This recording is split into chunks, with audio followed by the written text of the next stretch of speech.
such honor high levels of respect and honor, but you could tell that like they're about it, and dangerous they gave me society the is a idea polite society. straight up, and right, and like when you would go, anyhow, they told me about like watermen and like what it means to be like a real waterman. That's a culture, and I man. couldn't put like the things that people can do in the water there. Yeah, it's like are supernatural. insane. It's supernatural. Tell me more, man.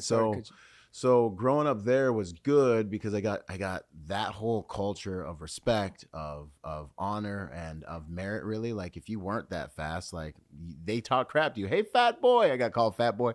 So then what ended up happening was I would go. My parents split up, and then I go live with my mom during the winters and school and all that. And then I go back to the Bahamas. Where was that? During the summers. My mom was in Washington State. Got it. So I go up there. Live with my mom and everything. Then I come back to the Bahamas and everyone's like, oh, it's American, you soft. You know what I'm saying? I had to earn my stripes like every single summer, So it was really cool to get both cultures. And that's kind of when I started being like, man, I'm definitely different. My dad's a warrior. There's something that definitely gets passed biologically, like my dad didn't necessarily raise me. When I go back to the Bahamas, he was so busy working on his empire. He was one of the most successful businessmen in the Bahamas growing up. He was in magazines and stuff like that, but he was hammering.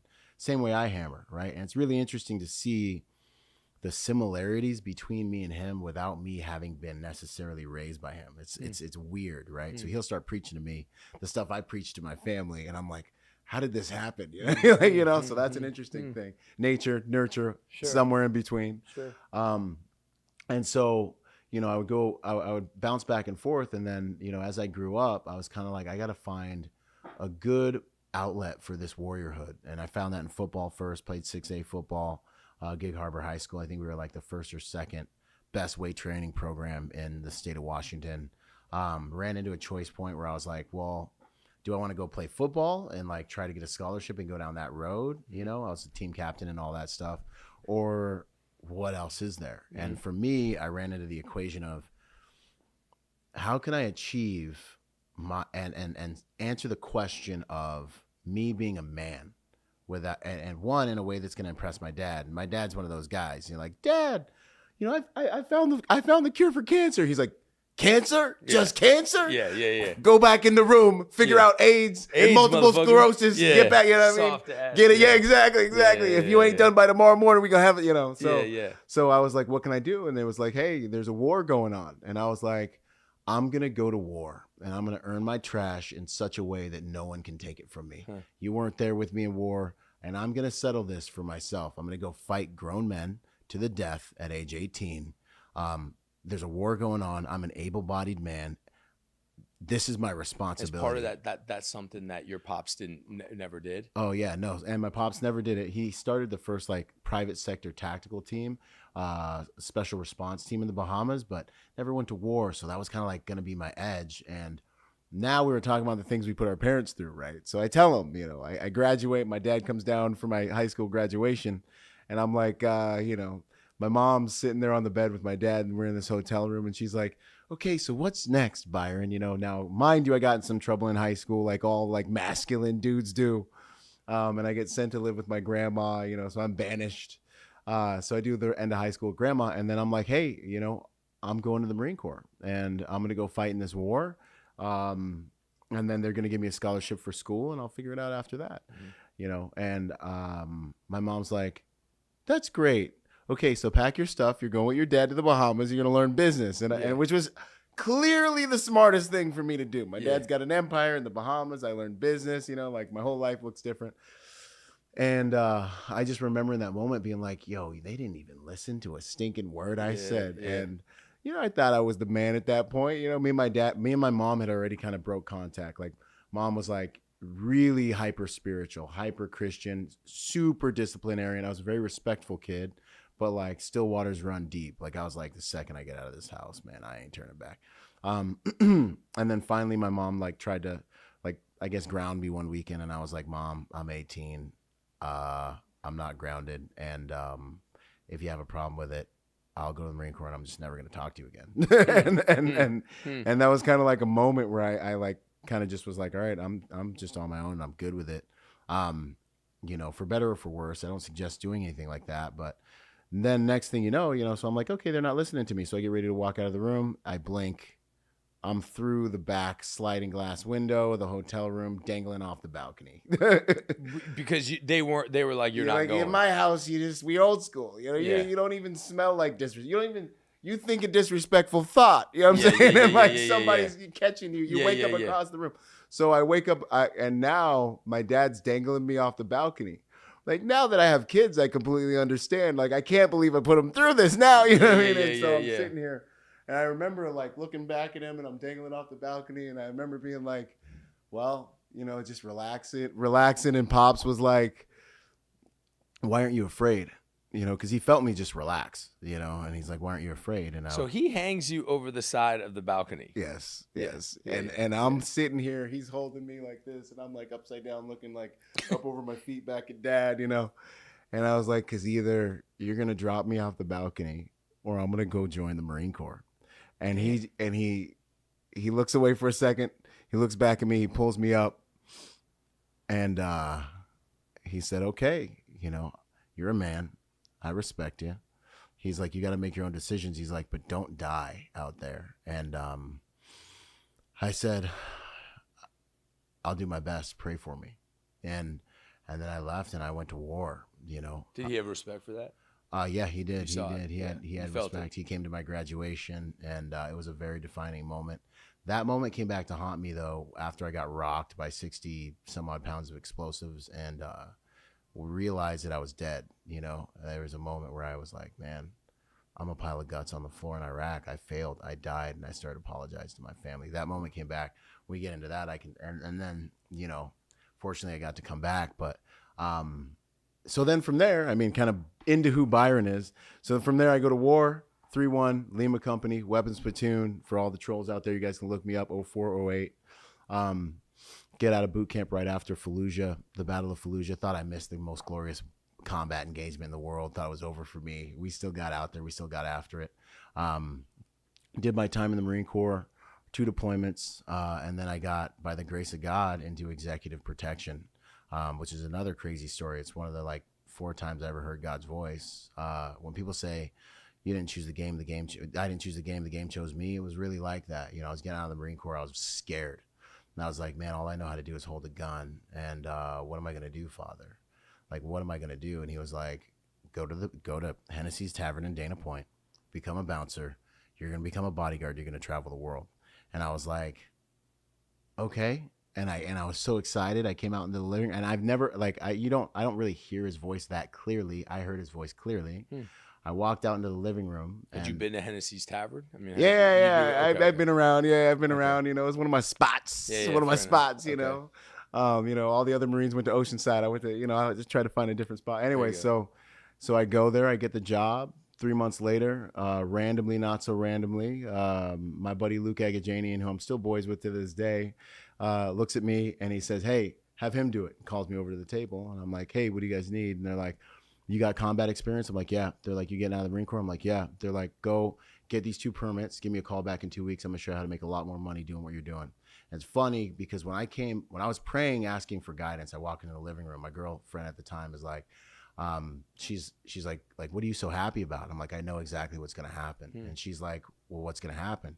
And I tell her, "I'm gonna go become a bouncer, and I'm gonna become a bodyguard out at Hennessy's Tavern. I'm gonna travel the world." She's laughing in my face.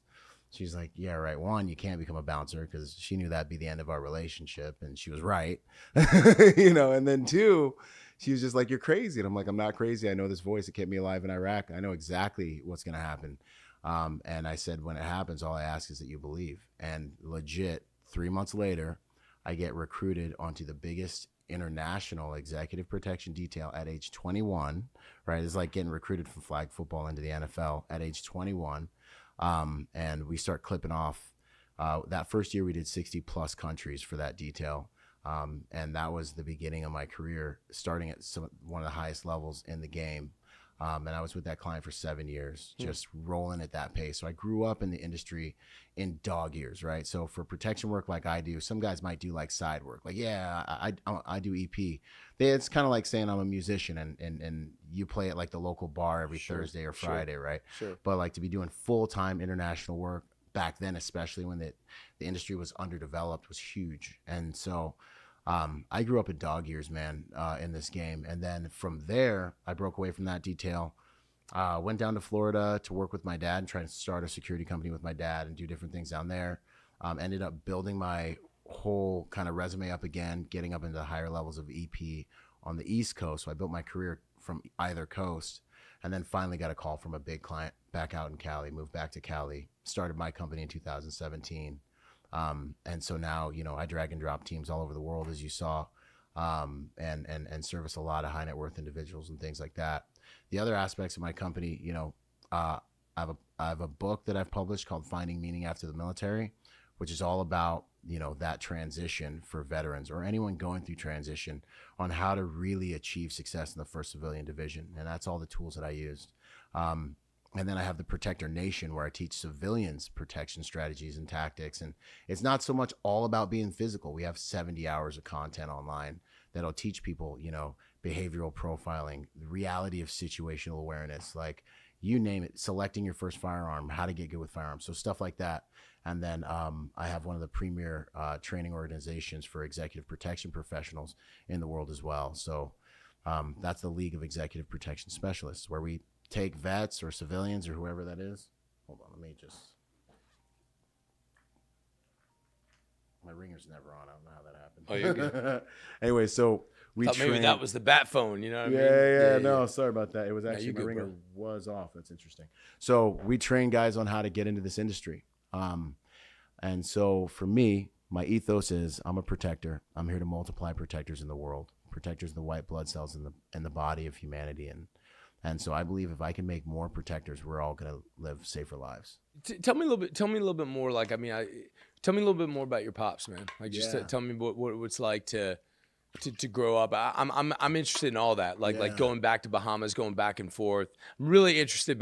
Not to harp on it, but again, about like, are you pretty good in the water? Yeah, I actually am. Yeah. And I didn't know African Americans didn't swim until I got to the Marine Corps. And we're getting ready to go to the tank, the dunk tank, the drown tank, whatever you want to call it. And my whole platoon's like, yo, we're going to watch Rodgers drown today. You know what I'm saying? And I'm like, what are you talking about? Yeah. They're like, dark green Marines can't swim. And I'm like, guys. I grew up swimming. I can swim better than every single one of you. And they're like, yeah, because like you're dealing with like crazy fucking storms, like boatmen and watermen. Like it's just, and that's what they said. They're like, if you don't know how to do that, you just get clowned out there. Oh yeah. Like what are those, like what's that like? Like what are those storms like? Like what is that? What is that life? Yeah. Yeah, so like I grew up spearfishing. I mean, I'm like 7 years old, home alone. Pops is at work, and I'm literally like, I'm finna go catch some fish. And I got my spear, and I'm hopping in the water, and I got a little dinghy boat with a little electric engine. Crazy. And for me now, thinking about a little like 7-year-old, I'm in the ocean, jumping off the side, spearing fish, throwing them in the boat. What does that tell you about like the capability of what a little humans dude, and what kids can fucking do? It's crazy, right? Like the Spartans were a bunch of teenagers, bro. That's right. That's right. And so, massive, and it really did instill a lot of independence in me and a lot of self-reliance. And like, the time I would have out there was just me and God in the water, and I remember being in storms and like, even when we go to the beach, like I'd go to the break line, like the water break, and I would just let it throw me under and just like toss me around. And I would kind of learn how to just relax in the chaos. And was that something that somebody told you to do, or was that just kind of like what I love to do? What's the worst? What's the worst that you've seen? Because like for me, man, like I grew up in DC. Like like my kids surfs, my wife surfs. Like I really like I am not like I love being out there, but you're not trying to go. I'm wide eyed, dude. Like the whole time. Like it's how creepy. Like what's the? I mean, and it's so humbling, right? And like you said, there's already some. It doesn't matter how good you are. Like that shit. Like I'm sure you know people who have like I'm sure you've known people that have died at sea or where the water has gotten them, right? Well, usually it's the tourists that get sucked out by like an undertow, or they're not familiar with what to look for in the water and how to read the water. I did get drowned. I did drown once. What was that? So my big sister from Buffalo, New York. My dad's got 7 wives. We got a lot of kids. It's a black thing. Anyway, so my sister, one of them, Bianca, she was panicking, and I tried to go out and swim and save her and bring her back. And I don't really remember it, but I had to get resuscitated and all